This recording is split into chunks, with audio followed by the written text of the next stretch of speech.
I saw the Nine of Swords energy and there's the Six of Pentacles. You know what? The message nakuha ko ron is that inaalis or nawawala yung pangamba, takot, no? Although, parang meron na takot, pero nawawala or inaalis yung pangamba, yung worry, yung pag-aalala, yung takot. I think you're protecting here yourself from being hurt. Alamin natin kung ikaw ba yon na inaalis mo yung takot at pangamba about something. And who is this individual is that you're dealing with? Oh, the Ten of Cups energy.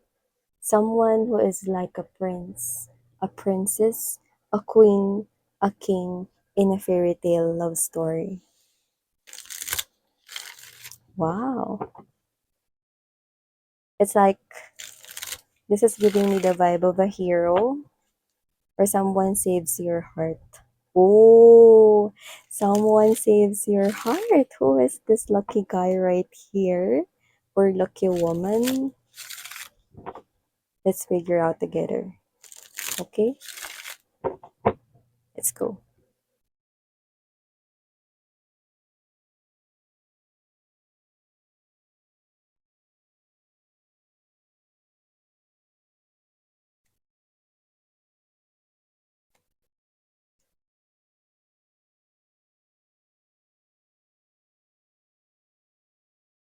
Oh,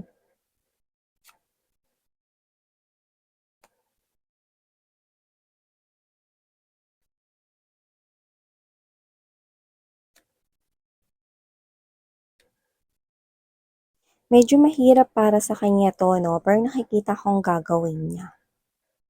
Meron tayong lakas ng loob, confidence na nakikita mula sa taong ito na kadil mo. Yan, no? Kasi meron siya ritong, yun, no? Meron siya ritong nakikita, no?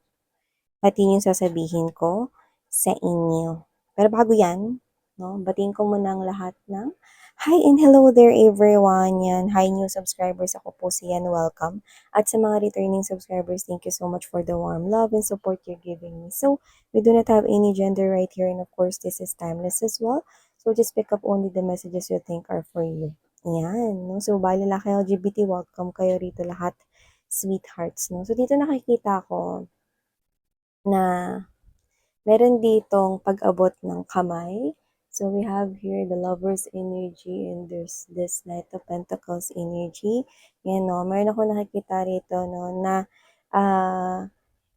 alam mo yung iniaabot niya, no, ang kanyang kamay sa'yo rito, no? So, hindi ko naman nakikita na kayo ay sinusundo or papunta na kayo sa liwanag rito, no? Wala namang ganon. Pero nakikita ko rito na maari ito isang paanyaya, no? Paanyaya ng puso. So, yun nakikita ko rito, no? This is someone here na pwedeng medyo matagal-tagal na rin na nanliligaw sa'yo or baka naman matagal-tagal mo na rin alam na gusto ka niya, may pagtingin, may pagmamahal siya sa'yo, no? So, with the Nine of Pentacles energy, this gives me this type of message that this person here, matagal ka na niyang gusto, regardless kung kailan siya umamin or what, no? Basta, matagal ka na niya ritong gustong pag-alayan ng love or pinag-aalayan ka na niya talaga ng love, no? So, isa itong panangyaya, no? Pananyaya. Nabubulol. Ayun, paanyaya, no, sa kanyang puso rito, no, pag-imbita, yan, no, sa'yo na tanggapin mo ang kanya ritong pag-ibig. For some reason, nakikita ko naman, no, na nahuhulog or nahulog na yung loob ng iba sa inyo. Sabi ko nga sa inyo, timeless to, no, with this Two of Swords energy, no, Moon card, and there's the Seven of Pentacles energy, nakikita ko na posibleng matagal nang nahulog yung loob niyo sa kanya rito, no? Pero may hesitation tayong nakukuha, no?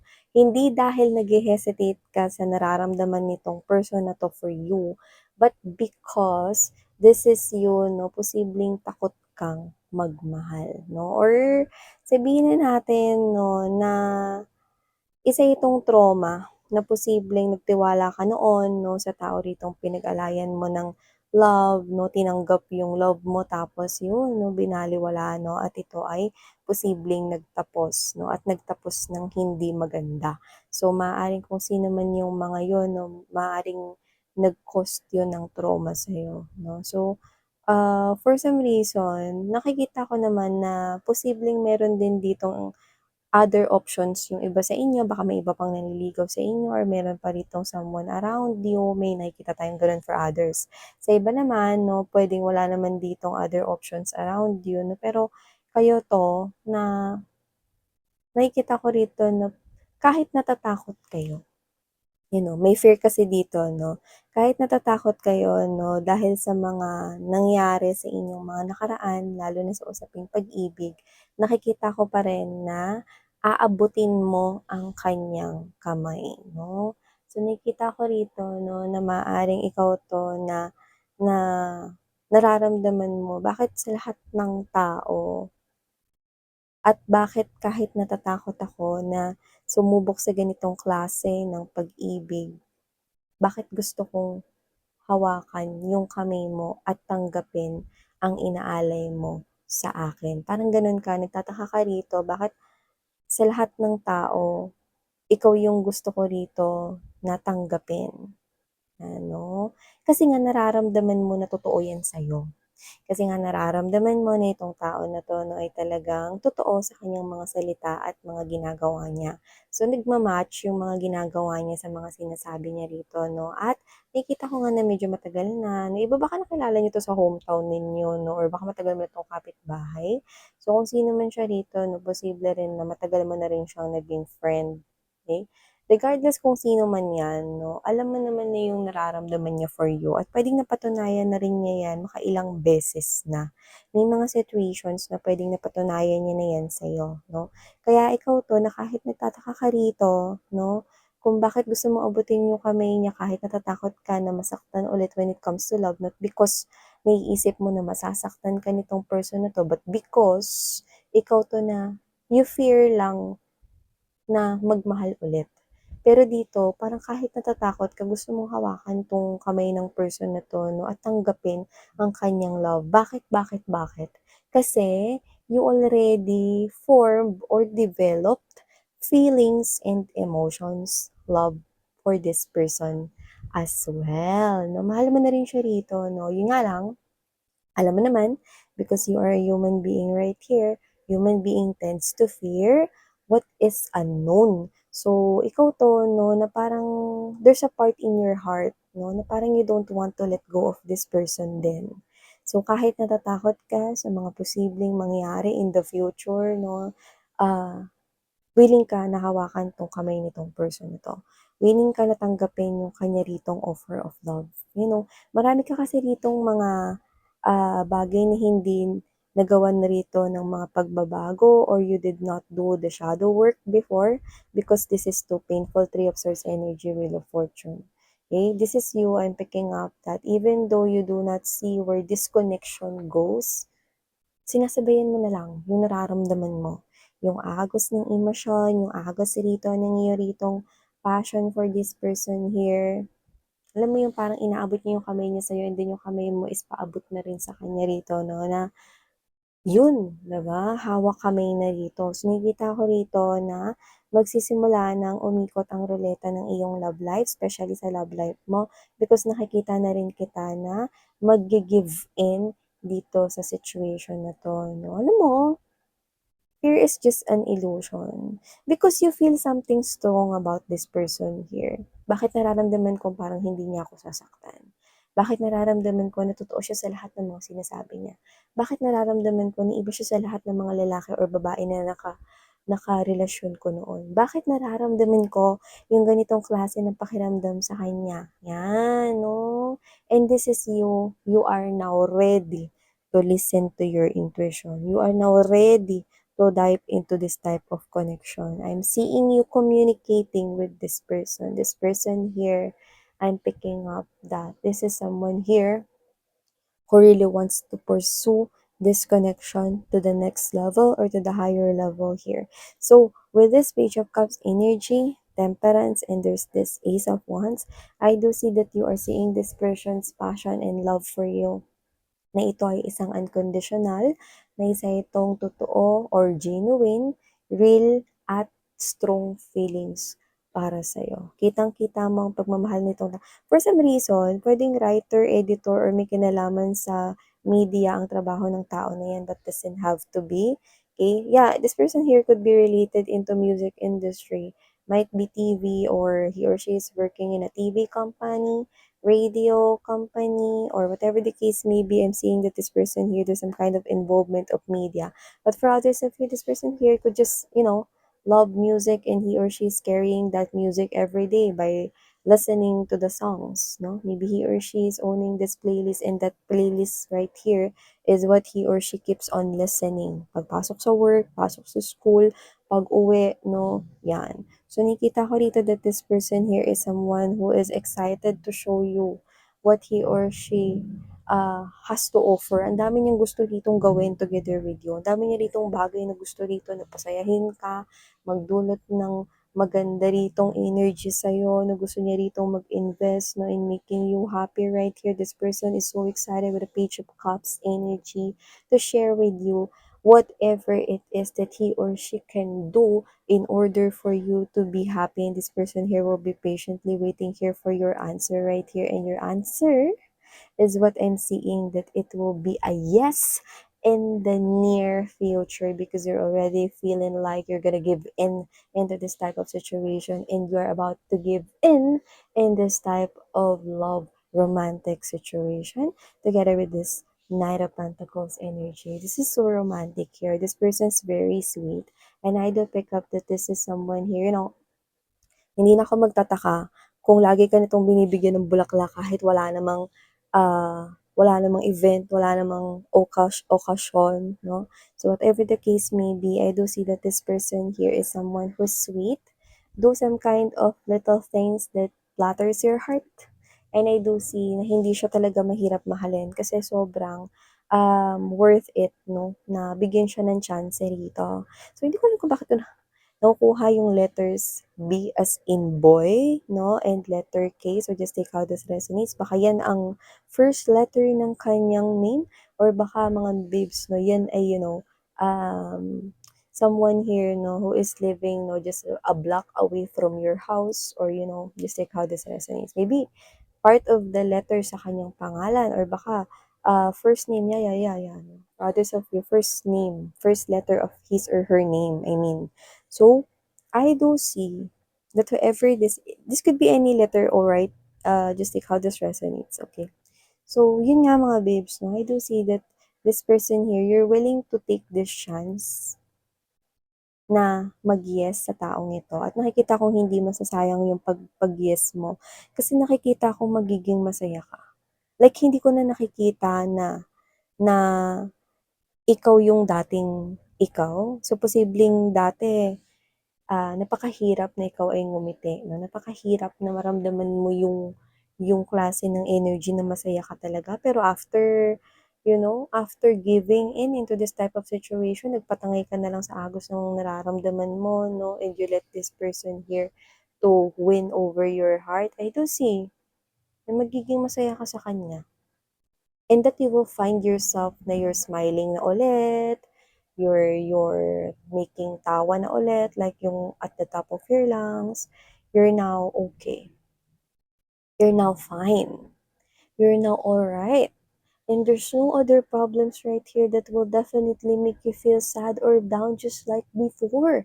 After being in a connection or in a relationship with this Knight of Pentacles energy, I do pick up that if age is present here, hindi ganun nagkakalayo yung age ninyo, or yung iba pwedeng same age, okay? But doesn't have to be. Just take how this resonates, okay? So, aside from that, I do see that you will definitely witness before your eyes that you're changing. You no longer resonate with the old you. Kasi yung old you, nakita ko rito, mabilis madala sa lungkot, mabilis maapektuhan ng mga sitwasyon.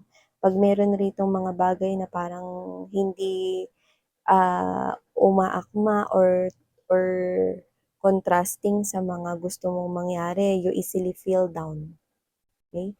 But after being in a relationship with this person, you will learn a lot. You will learn a lot coming from this person here. Maybe he or she is someone here na pwedeng hindi naman ganun kalulupit yung mga experiences niya sa life, but this person here knows how to handle the situation as long as it will definitely contribute to one's positive energy. So, nakita ko rito, na kung sino man tong taong to, this person here is willing to be someone na palaging nandyan para sa'yo. Gusto niya maging palaging nandyan para sa'yo. So, kanya ritong ingatan at yung pagsabi mo ng oo, parang yan na yung katuparan ng wish niya. Yeah, I'm getting the energy here of someone na alam mo yun, every magsisimbang gabi siya, ano man yung relihiyon niya rito, no? Whatever that is, yun yung wini-wish niya rito. Every time nagpupunta siya sa simbahan, ano man yung relihiyon niya, this person here keeps on wishing and praying, hoping, one day, sana sagutin mo na siya, no? And then, this is like a dream come true for this person. Kasi kung ano yung sasabihin mo sa kanya, answered prayer yon para sa kanya. Ikaw ang katuparan ng lahat ng mga dalangin at ipinanalangin niya rito, no? Ano man ang kanyang relihiyon, paniniwala at tradisyon, iba man ang kultura ng iba sa kanila sa inyo, hindi ito isang hadlang, no? Upang kayong dalawa ay magkaroon rito ng magandang pagsasama. Ang taong ito ay patuloy na magpapakita ng kanyang pagmamahal at pagtanging sa'yo. Ang taong ito ay mananatili sa iyong the best. So, ano pa nga ba, no? Ang hahanapin mo sa isang partner, no? Wala na. Na busog ka na talaga rito sa pagmamahal with this person here. 3 of Cups energy, 7 of Coins, Seven of Coins and 7 of Cups in reverse. I'm seeing that you will not hesitate anymore, no? Lalo na kapag ka pumasok ka na sa relasyon dito sa taong ito, you will definitely see that this is one of the best decisions you ever made in your life. And this is something here that you will celebrate and you will be thankful every day for having this person here right beside you, waking up in the morning, seeing this person's face, even though kahit na alam mo na yun, no, tululaway siya in the morning. You're just so happy seeing this person right beside you, sleeping right beside you every day of your life. Yeah. I mentioned that because I'm seeing that this person here is someone that you're gonna marry with. Someone that you will be sharing a home with. Someone that you will not hesitate to choose every day because this person is more willing to choose you every day of his or her life. Wow, this is so beautiful right here. Amazing love story is what I'm picking up. This person here feels like this is all worth it na hinintay ka niya dito. I love you. That's what this person here keeps on telling in his or her thoughts.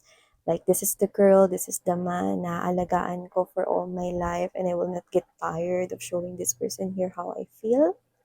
The moment you grab this person's hand and hold each other hand so strongly, sobrang katuparan na ng kanyang mga pangarap. Wala na akong mahihiling pa. Andito ka ni. Wow. You will be in a very rare type of love story, sweetheart.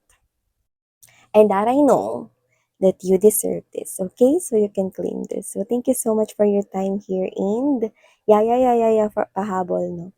So maybe this person here, pwede magaling siyang magluto or gusto niya mag-aral magluto, nakakuha tayo ng ganun sa energy niya, no? Or this is someone here na alam mo yun, inaaral niya na yung pagluluto kasi this person here wants to cook the best foods or the best meals for you. So wow, thank you so much for your time here and sarang heyo, love and light. Annyeong.